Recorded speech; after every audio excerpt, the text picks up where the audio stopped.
Hi guys! So matagal na nga pala tong video na to at ngayon ko lang naisipan na i-upload. Dahil noong mga panahon nga pala na ito ay nasa Mindanao ako nento sa may Cagayan de Oro. At isa nga ito sa mga namimiss ko ngayon dahil napaka-solid talaga ng barbecue or inihaw nila dito. At syempre pumipili na pala kami ngayon at kasama ko nga pala si Ann. Syempre walang iba kundi si Ann. Ayan nga pala yung mga order namin guys. Nagandahan pa dito guys, pwede kang mamili ng mga sausawan mo dyan. Hindi lang mga inihaw yung mga tinitinda, meron din mga ulam mo, ano pang klaseng pagkain. Sobrang ganda talaga dito guys at sobrang linis pa ng place nila at maasikaso ka talaga ng maayos. Ang kinagandahan pa nga dito ay meron silang pa-free na sabaw. Diba, napakasulit talaga kaya ano pang hinintay mo? Try nyo dito guys sa mga nakatira sa Cagayan de Oro. O kaya sa mga mapapadaan dito guys. Sa mga nagtataka nga o nag-iisip dyan na bakit napunta ako sa Cagayan de Oro. Syempre sumakay ako ng aeroplano kaya napapunta ako dito.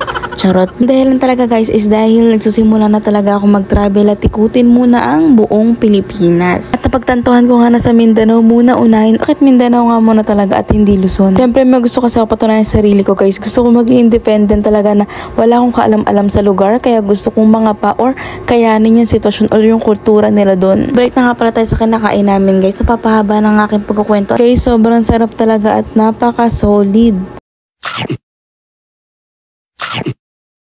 So, hanggang dito na lang guys. Maraming salamat sa pagsama.